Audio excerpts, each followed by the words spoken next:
Boa tarde, galera. Na aula de hoje, a gente vai falar sobre a Revolução Industrial e como que a Revolução Industrial ela conseguiu provocar o capitalismo, como que ela conseguiu consolidar, fazer o capitalismo vencer e se tornar um modo de produção que se expandiu em torno do mundo inteiro. Mas antes disso, eu primeiro queria uma palavrinha. Capitalismo, Revolução Industrial, parece só matéria de escola, né? Coisa que a gente estuda na escola, tenta estudar para passar no vestibular, mas que não tem muito a ver com a nossa vida. Bem, sabe que tem uma relação direta com a nossa vida? Celulares, tecnologia, internet, roupa, trabalho, transporte, saúde, violência, criminalidade, saneamento básico. Essas coisas têm tudo a ver com a nossa vida. E essas coisas também têm tudo a ver com o capitalismo. Porque o capitalismo, ele foi um modo de produção que ele criou também um novo modo de viver. O capitalismo ele trouxe muitas transformações na forma de se organizar da própria população. Então, se não fosse o capitalismo, hoje, se ele nunca tivesse existido, provavelmente, hoje em dia, a gente viveria grande parte das pessoas ainda na roça, vivendo na roça, acordando cedinho, umas 5 horas da manhã, com um galo cantando, para ir trabalhar. Muitos de nós nem mesmo precisariam ir para a escola, não teria transportes, não teria internet, não teria transportes avançados, quer dizer, não teria carros, trem, ônibus, se não fosse capitalismo. Provavelmente nossa vida seria um pouco mais curta, mas seria uma vida mais simples, uma vida mais tranquila, completamente diferente do que a gente vê hoje em dia com o capitalismo aí. Com o capitalismo, tornou a nossa vida uma coisa muito mais dinâmica, né? Muito mais rápida. A gente está aqui, mas está recebendo informações de coisas que estão acontecendo no mundo inteiro. Então, a gente pode receber informação de protestos nos Estados Unidos, de sei lá o que na China, de coronavírus. A gente está antenado em tudo. E toda hora está saindo coisas novas, está toda hora tendo novidades. Toda hora, quando você vê, está tendo alguma guerra em algum lugar, está saindo algum produto novo, está saindo algum celular novo, alguma tecnologia nova, tênis novo, tá toda hora saindo coisas novas. E é uma coisa extremamente dinâmica, né, que não para. Então, o capitalismo traz isso, esse dinamismo, essas necessidades a todo momento de você ter que consumir o máximo possível. E isso trouxe uma grande transformação que se iniciou durante a Revolução Industrial. Então, em primeiro lugar, galera, eu queria dar um olhar com vocês em cima da Revolução Industrial. Por isso que a primeira questão que eu trago, ela é sobre a questão da Revolução Industrial. A questão é a seguinte, ó, qual é a diferença entre o artesanato e a indústria? E o que a industrialização precisava para acontecer? Bem, antes de tudo, galera, eu queria realmente pedir que vocês respondessem essas questões hoje. Vocês tentassem responder. Ainda mais agora, porque com os temas de história contemporânea, como a Revolução Industrial, são temas que já são muito mais cobrados no vestibular. Quando você responde a questão, é quando você consegue internalizar aquele conhecimento.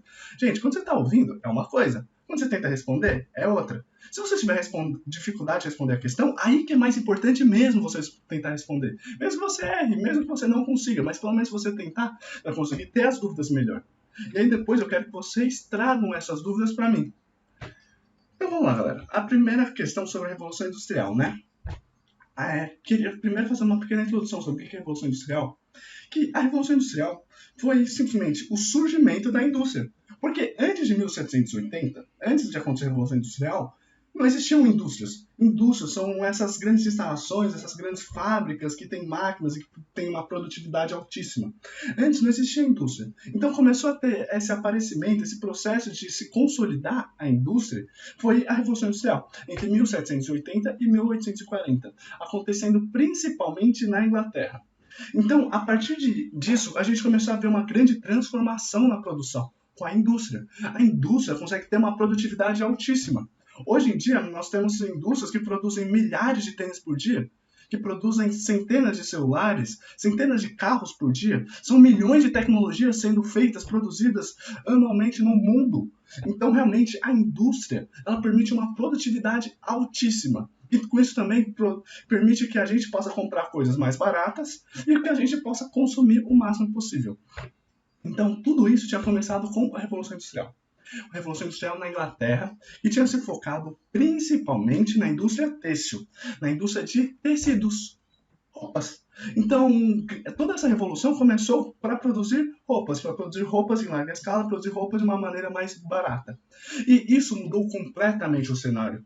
Mudou completamente o cenário e a forma de viver das pessoas naquela época. Então a gente começou a ver surgir na cidade essas indústrias por toda parte, com suas chaminés, soltando fumaça. Isso mudou completamente o cenário. urbano durante aquela época.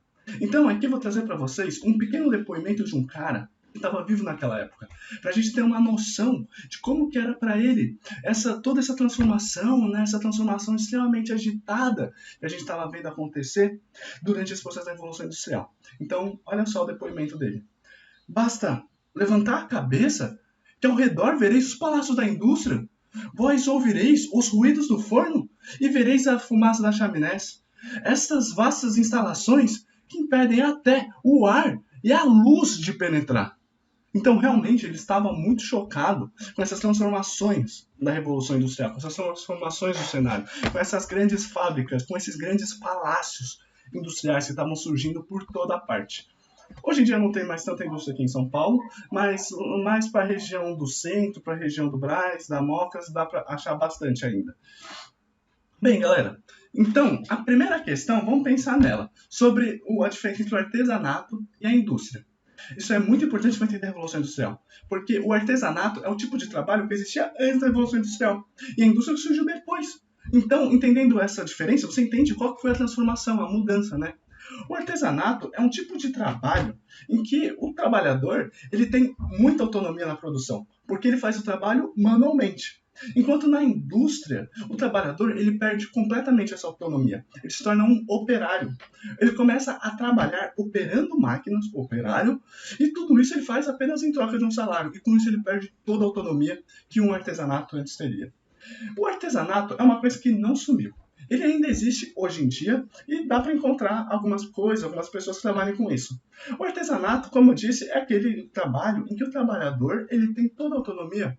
Então, era um trabalho que o trabalhador ele fazia as coisas manualmente. Já que ele fazia as coisas manualmente, com as próprias mãos, ele não dependia de máquinas, não precisava de um grande capital, então ele tinha suas próprias ferramentas e não precisava de um chefe. Ele podia trabalhar por conta própria. Por isso que ele tem muita autonomia. A gente ainda vê alguns artesãos por aí. Tem, por exemplo, os hippies, que vendem seu artesanato. Tem pessoas que produzem panos de prato. Tem alguns artistas, alguns pintores, artistas de rua. Então, a gente ainda vê alguns artesãos por aí. E o artesão, ele tem uma autonomia que um trabalhador assalariado não tem. Porque um artesão ele não precisa viver sobre as regras de ninguém, do chefe, da empresa, nada. Ele vive e trabalha sobre as próprias regras. Porque ele sozinho é responsável por toda a produção. Ele quem muitas vezes compra, ele quem confecciona, ele quem faz, ele quem pinta, ele quem trabalha com as coisas e às vezes vende. Então ele tem toda a autonomia de como vai ser o seu trabalho, ele não tem chefe. Ele que escolhe que horas que vai começar a trabalhar, é o artesão que escolhe se estiver muito cansado, se vai querer dar uma pausa, é o artesão que escolhe até que horas vai trabalhar. Ele pode, se quiser, escolher ficar em casa desse dia, cuidando de um filho doente, ou ele pode trabalhar ouvindo música, pode trabalhar cantando, pode trabalhar conversando, pode trabalhar da maneira que quiser, porque o artesão ele tem toda a autonomia. E antes da Revolução Industrial, durante a Idade Moderna, o que a gente via era exatamente os artesãos. Porque qualquer coisa que você fosse consumir, provavelmente teria sido consumido por um artesão, produzido por um artesão. Então, se você fosse comprar, sei lá, pratos, copos, talheres, se você fosse comprar roupas, se você fosse comprar sapatos, se você fosse comprar móveis, se você fosse comprar uma cama, uma mesa, uma cadeira, provavelmente essas coisas teriam sido produzidas por um artesão, porque não tinha ainda indústria dessas coisas. Então o artesanato era o que reinava nessa Revolução Industrial, antes de 1780 e lá na época da Idade Moderna e também um pouco da Idade Média também. Então, esse artesão que ele não tinha chefe, ele tinha muita autonomia. Mesmo que ele tivesse um ajudante, participasse de uma corporação, alguma coisa, ele ainda tinha muita autonomia. E era muito comum você ver um artesão, ele trabalhar uns 3, 4 dias, já conseguiu seu sustento, tá bom. Pensar, não vou ficar me matando de trabalhar não, então vou aproveitar os outros 3 dias que tem na semana para descansar. Eu já consegui o que eu preciso, já consegui meu pão, já consegui minha roupa, não vou ficar me matando de trabalhar para ter roupa cara, para conseguir luxo a mais, não. Tá bom já, vou ficar descansando, vou ficar com a família, eu vou no bar, eu vou jogar, eu vou na igreja, vou fazer o que eu quiser. É esse tipo de autonomia que o artesão tinha naquela época. Completamente diferente da situação do operário. O operário, ele perde completamente toda essa autonomia. O operário, ele tem agora que trabalhar em máquinas que não são dele. Ele trabalha em máquinas da empresa, por isso que ele tem um chefe. Então ele tem que trabalhar com essas máquinas, operar máquinas em troca de um salário. Então ele perde toda essa autonomia, porque agora tem que seguir as regras da empresa. Ele tem horário para bater o cartão, tem horário para chegar, tem horário para sair, tem horário para almoço, tem horário para pausa. Se ele não respeitar esses horários, se ele atrasar alguma coisa, ele pode receber multa, bronca, ser descontado, receber até uma suspensão.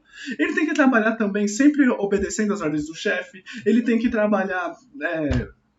Muitas vezes ele não pode mexer no celular, ele não pode conversar, ele não pode ouvir música. Ele não tem mais controle sobre como vai ser o seu trabalho. Ele tem que seguir as regras agora da empresa. Além disso, tem uma outra questão interessante também da indústria, que é diferente do artesanato, que é a divisão do trabalho. A divisão do trabalho é assim, para você produzir uma coisa, você tem tarefas. Então, na divisão do trabalho, cada pessoa vai fazer uma tarefa diferente. Isso é uma coisa típica da indústria. A gente vê na indústria que é dividido o trabalho. Ninguém produz um carro sozinho. O trabalho é dividido. Então, o artesão, pelo contrário, ele produzia tudo sozinho. Vamos pensar uma coisa simples, uma pipa. Para você produzir uma pipa, você teria 3 tarefas diferentes principais. Uma seria pegar, amarrar os gravetos na linha e fazer toda a estrutura da pipa. A outra tarefa seria pegar a folha e cortar a folha de acordo com o molde dos gravetos, e a outra tarefa seria colar a folha na estrutura. São 3 tarefas diferentes, e para cada uma dessas tem uma ferramenta que você mais vai usar. Para a primeira você vai usar principalmente a linha, para a segunda tarefa você vai usar de preferência uma tesoura, uma faca, um estilete para cortar a folha, e para a última tarefa você vai usar a cola. Então, um artesão, geralmente ele faria todas essas tarefas sozinho. Mas agora na divisão do trabalho, para tentar fazer o trabalho ficar mais rápido, eles vão começar a deixar que cada pessoa vai fazer uma tarefa diferente. Então vai ter uma pessoa só fazendo escultura da pipa, aí vai ficar o tempo todo fazendo escultura, vai agilizar muito, vai ter outra pessoa só cortando a folha e vai ter outra pessoa só colando. Então uma pessoa pega, faz uma coisa, passa para outra, depois pega e passa para outra. Vai assim um processo em série, uma produção em série. E é exatamente esse tipo de divisão do trabalho que a gente vai ver acontecer na indústria. Na indústria, essa divisão do trabalho ela é extremamente necessária, porque para cada coisa vai ter uma máquina diferente. Vamos pensar, por exemplo, para produzir tecidos. Para produzir tecidos, você tem vários tipos de trabalho diferentes. Você vai ter que preparar o algodão e fiar o algodão, transformar esse algodão em fios. Depois você vai ter que tecer esse algodão, esses fios. Então você vai pegar esses fios, vai tecer eles para fazer um tecido. Depois você ainda vai ter que tingir esse tecido. Então tem pelo menos 3 trabalhos principais dentro de uma fábrica de tecidos. E cada um deles vai ser feito por uma máquina diferente. Vai ter uma máquina de fiação, vai ter uma máquina de tecer e uma máquina de tingimento para dar cor para o tecido. Então esse é o princípio da indústria, é a divisão do trabalho. E a divisão do trabalho, ela aumenta em muito a produtividade. Porque, vou dar um exemplo aqui. Um pequeno artesão, na sua tranquilidade, produzindo ali os seus tecidos, o que a gente veria antes da Revolução Industrial era uma média de que ele produziria 2 peças por roupa. 2 peças por semana. Pois é, apenas 2 peças por semana, uma produção bem devagar, né? Então ele tá ali calminho, pega o tecido, aí ele fia um pouco, tece um pouco, tinge, e assim vai indo um processo bem devagar. Ele podia até ter um ajudante, aumentar um pouquinho, mas ainda seria um processo bem devagar.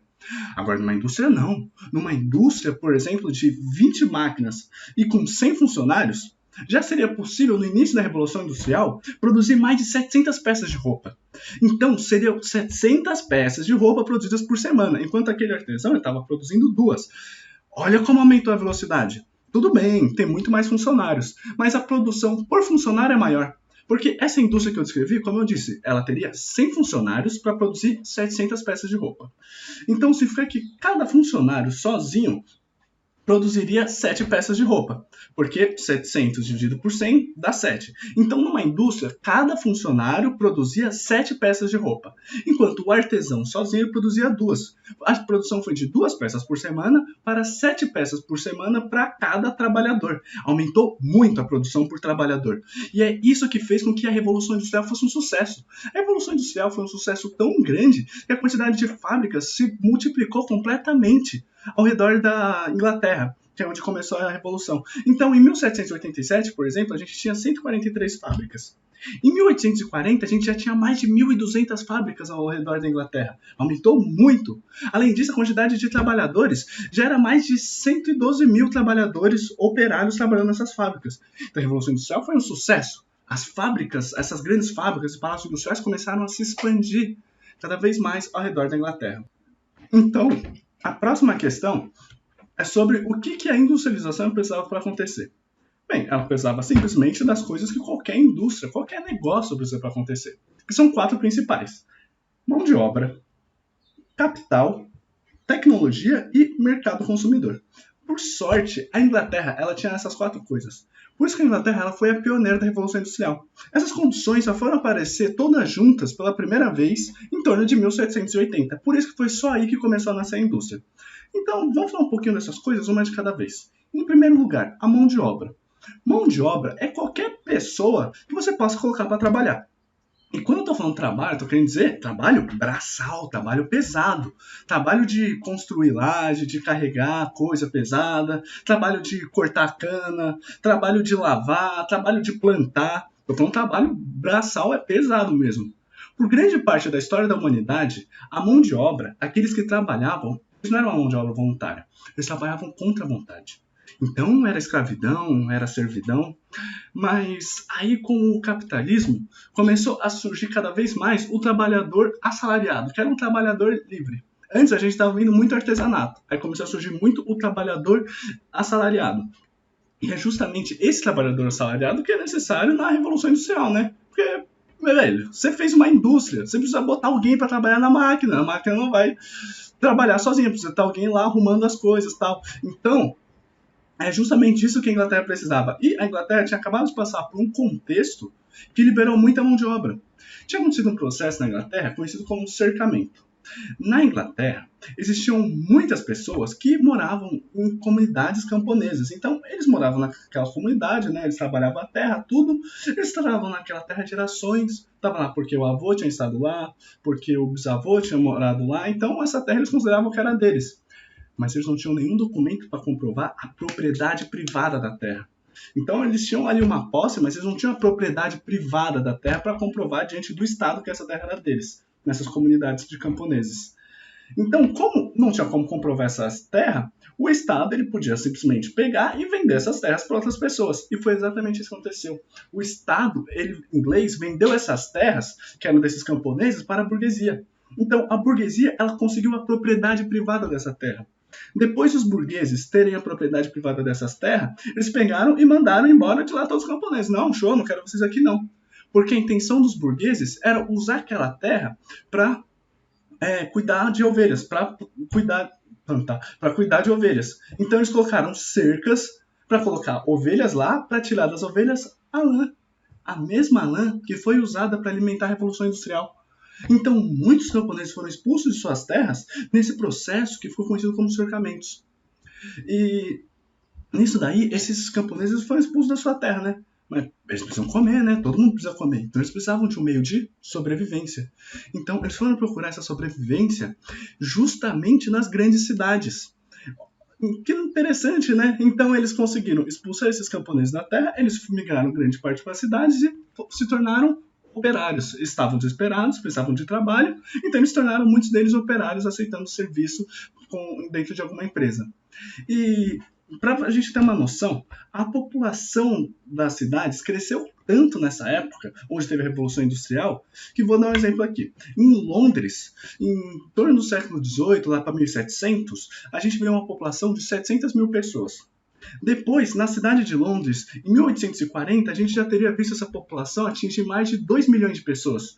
Então tinha crescido pra caramba a população, justamente por causa da Revolução Industrial. Então era mão de obra para você colocar para trabalhar nas empresas, nas indústrias. Outra coisa necessária é o capital, né?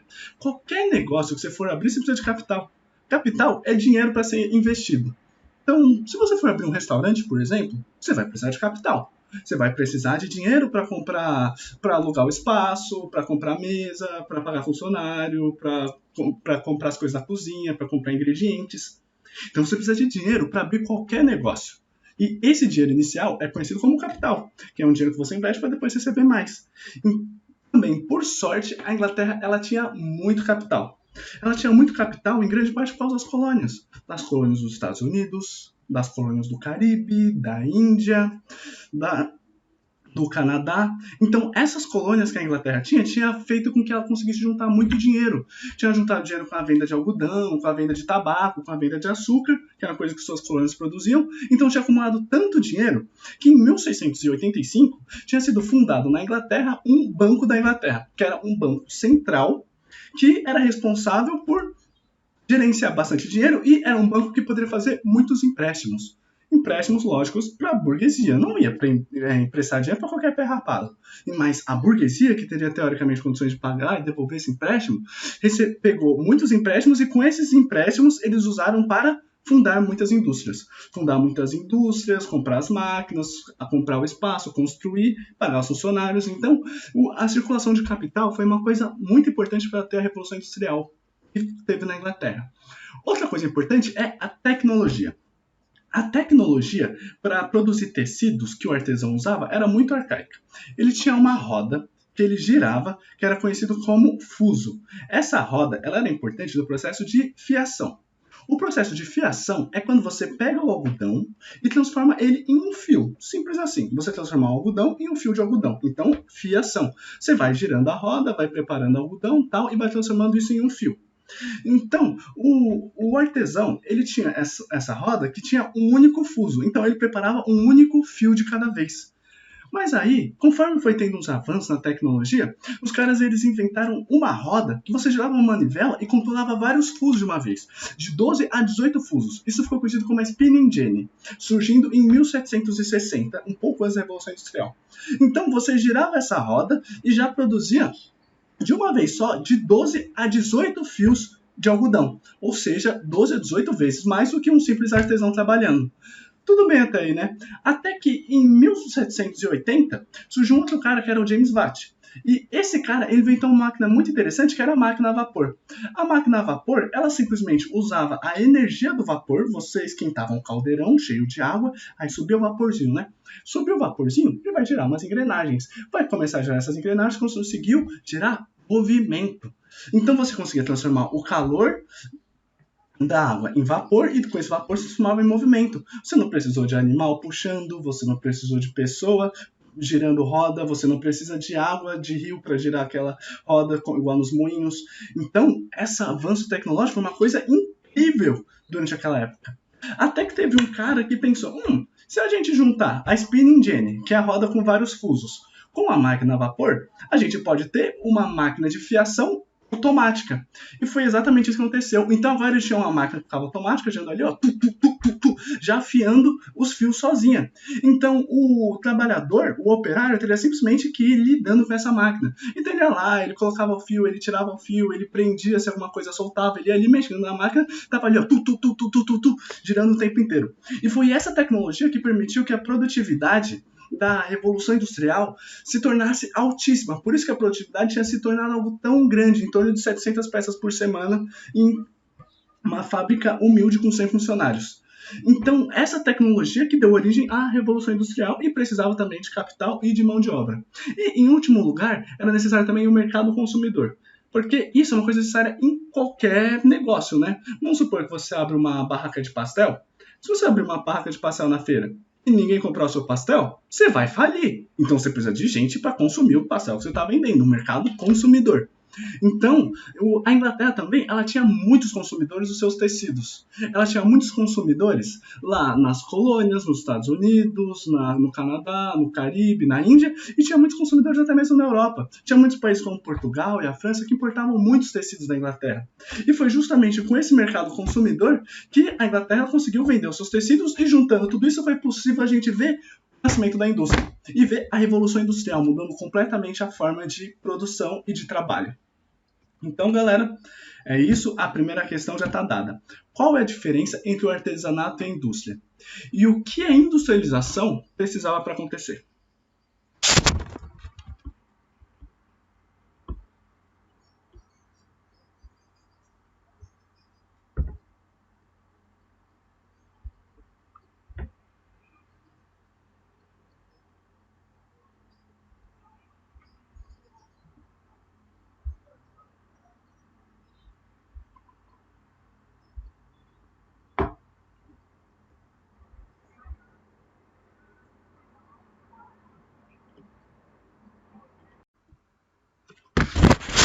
E aí, galera, a próxima questão vai ser sobre o nosso queridinho capitalismo. A questão é, o que é o capitalismo e como que é o trabalho no capitalismo?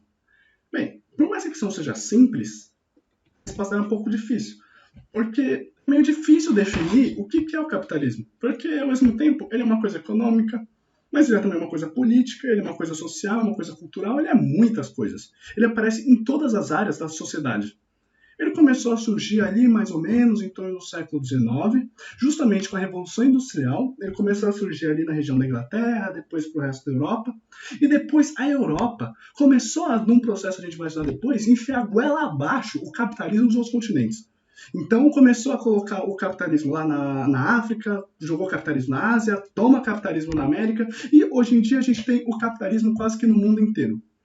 Mas então a gente tem que tentar definir o capitalismo. Então a definição que eu vou tentar dar para vocês é de que o capitalismo ele é um modo de produção. Assim como tinha, por exemplo, o modo de produção escravista, que era quando usavam os escravos como mão de obra para produzir. A gente teve o modo de produção feudal, que eles usavam os servos para produzir. A gente tem o modo de produção capitalista, em que a gente tem o trabalhador livre que produz em fábricas. Então, é um tipo de produção específica do capitalismo. Então, para esse modo de produção funcionar, ele precisa de 4 coisas básicas: a propriedade privada, a livre ambição ao lucro, o trabalho assalariado e o consumismo. São características para o capitalismo para funcionar esse modo de produção. Então, vamos lá. A primeira característica, a propriedade privada. Propriedade privada é essa propriedade absoluta. Então, um sujeito que tem uma propriedade privada, ele tem todo o direito sobre essa coisa. Então, ele pode pegar essa coisa, pode jogar fora, pode vender essa coisa, pode consumir essa coisa, pode fazer o que quiser com essa coisa, exceto violar os direitos legais dos outros. Então, se a sua propriedade privada é uma faca, você não pode usar essa faca para esfaquear outra pessoa. Então, tem um limite do que você pode usar para propriedade. Mas se você não lidar com as outras pessoas, você pode fazer o que quiser. Então, outros exemplos de propriedade privada são carro, celular, casa, empresas, até bancos, e antigamente eram propriedade privada os seres humanos. Durante a escravidão aqui no Brasil, até 1888, os seres humanos eram uma forma de propriedade privada considerada. Então, era uma pessoa que estava completamente sujeita à propriedade de outra pessoa. Então, isso que era propriedade privada. Felizmente, os seres humanos não são mais propriedade privada. Bem, outros tipos de propriedade que existem também é a propriedade pública e a propriedade coletiva, que são diferentes da propriedade privada. A propriedade pública é aquela propriedade do Estado. É aquela propriedade que, por exemplo, uma rua, uma escola, um hospital, são exemplos de propriedade pública. Florestas demarcadas pode ser um exemplo de uma propriedade pública, praças, parques. Todas essas coisas são coisas que são propriedade pública. Empresas estatais são coisas que pertencem ao Estado. Então, existe uma responsabilidade por cima dessas coisas. O dono não pode fazer o que quiser. Então, o Estado não pode sair vendendo suas propriedades à vontade. Não. Existem vários processos legais complicados para o Estado conseguir vender uma propriedade, conseguir privatizar. Então, é muito diferente da propriedade privada. Além disso, existe também a propriedade coletiva. A propriedade coletiva é aquela em que a propriedade não pertence a um indivíduo ou a um pequeno grupo, pertence à comunidade inteira. Então, por exemplo, de propriedade coletiva, a gente tem as comunidades indígenas. As terras indígenas é um exemplo de propriedade coletiva, porque não pode chegar um índio que quiser e vender aquelas terras. Não, aquelas terras pertencem a toda a comunidade. Então, ela tem que ficar lá e pertencer, continuar servindo à comunidade.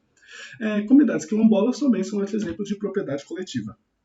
Além da propriedade privada, outra coisa importante para o capitalismo era a livre ambição ao lucro. Então, é a livre ambição de você poder ir atrás do lucro. Vai lá, e quer essa vontade, você pode.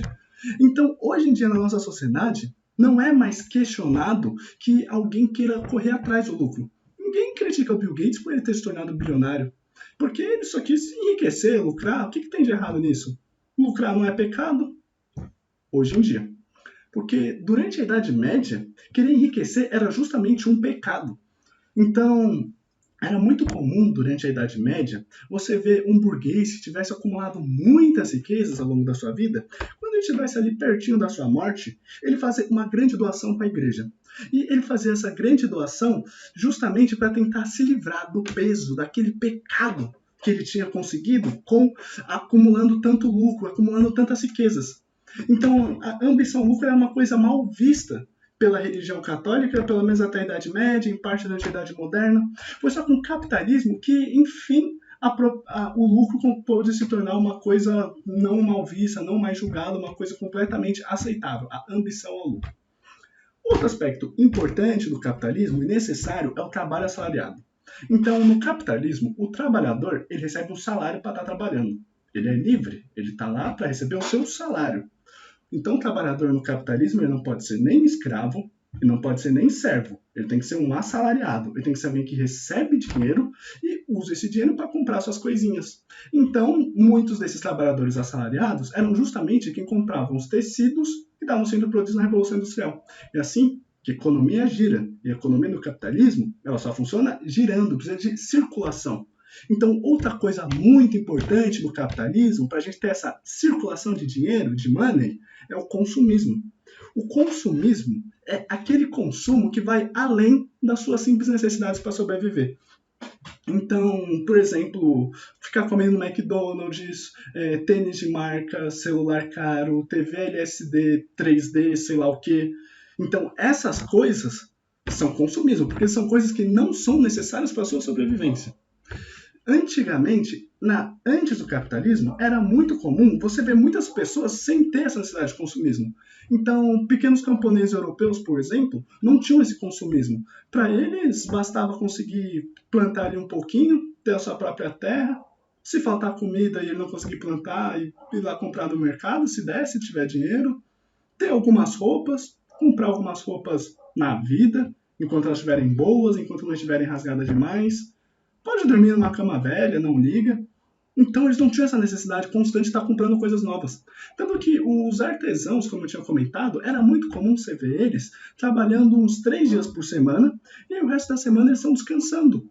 Justamente porque eu já consigo o que eu preciso, já consegui minha comida, meu pão, meu abrigo. Já tá bom, não vou ficar me matando para comprar mais coisa cara, para comprar sapato caro, para comprar joia. Não, besteira, vou ficar descansando, isso sim. Então era uma mentalidade muito diferente das mentalidades que vão começar a surgir no capitalismo. Porque com o capitalismo vai começar a surgir coisas para você realmente ficar gastando dinheiro. Essas delicinhas. Então vai começar a surgir rádio, vai começar a surgir depois televisões, celulares de última tecnologia com câmera de 22 megapixels, vai começar a surgir cordão de ouro, moto, carro. Vai começar a surgir muitas coisas no capitalismo para ter essa ambição constante pelo consumo. E é assim que o capitalismo sobrevive. Dinheiro precisa circular. Então o trabalhador precisa comprar. E assim as empresas lucram. E assim a propriedade privada dá certo. Então tudo isso é uma grande engrenagem que foi se formando junto com o capitalismo e que nós estamos dentro dessa engrenagem agora. Bem, a outra questão é sobre como que é o trabalho no capitalismo. E isso a resposta é simples. No capitalismo, o trabalho ele é detalhadamente regulado e planejado pelas empresas. Então a empresa ela regulamenta o seu horário de entrada, o seu horário de saída, seu horário de almoço, qual vai ser o serviço, ela regulamenta multas, o seu salário. A empresa ela regulamenta e passa a ter um grande controle em cima do funcionário. E a intenção da empresa é justamente conseguir ter o máximo de lucro. Para a empresa ter o máximo de lucro, precisa do máximo de produtividade. Produzir o máximo de tênis, produzir o máximo do que eles estão fazendo. E para produzir o máximo, o trabalhador precisa trabalhar ao máximo. E é por isso que é tão importante o controle do horário dentro das empresas. Então, o que a gente viu surgindo durante a Revolução Industrial foi cada vez mais empresas terem seus próprios relógios. E com esses relógios que seria possível que a empresa controlasse o horário dos trabalhadores. Você tem que entrar às 6 horas da manhã, depois você vai das 6 horas da manhã até as 8 horas da manhã, você tem que ter uma meta de produzir, sei lá quantos 200 tênis, depois você tem que ter a sua pausa de apenas 15 minutos, não pode ultrapassar 15 minutos, depois você vai ter que fazer sei lá o que até o horário do almoço, você só tem 2 minutos de banheiro. Tudo isso era detalhadamente regulamentado, qual que é o horário. E isso foi uma transição muito difícil para essas pessoas. Porque as pessoas elas estavam acostumadas com um horário muito mais simples, com um trabalho mais simples. Geralmente, um artesão ele se regulava pelo horário do sol. Então, hoje, desde o nascer do sol até o meio-dia, eu vou fazer sei lá quantos sapatos. Depois do meio-dia até sei lá o que, eu vou fazer alfinete, sei lá. Então, ele se regulamentava pelo horário assim do sol, não tinha esse horário extremamente frenético do relógio. Então, o relógio ele só se tornou uma coisa extremamente importante para ter essas horas detalhadas, 9 horas, 8 horas, 9 e meia, junto com o capitalismo, para conseguir aumentar a produtividade. E essa transição do trabalhador, de um artesão, para um trabalhador, de um operário dentro do capitalismo, foi difícil também por muitos outros aspectos, desse controle da empresa sobre o trabalho. Aqui eu trouxe para vocês 2 depoimentos de trabalhadores para conseguir ter uma noção de como que era. Olha só. Pelo que sei do ofício, acredito que o homem trabalha 4 vezes mais que antes. A oficina de trabalho se assemelha muito a uma prisão. O silêncio aqui é aplicado igual a uma prisão. Outro texto. Se alguém for visto falando contra a pessoa, assobiando ou cantando, será multado em 6 pence. Então, a intenção desses textos é conseguir demonstrar para vocês a tensão que eles estavam passando esses trabalhadores por estarem o tempo todo regulamentados pelo horário, pelo serviço, pelos chefes, para estar sempre produzindo mais. Então, essa foi uma transição dolorosa para o trabalho no capitalismo. Então, galera, trago de volta aqui a questão para vocês. O que é o capitalismo? Como é o trabalho no capitalismo? Aguardo vocês até daqui a pouco. Respondam.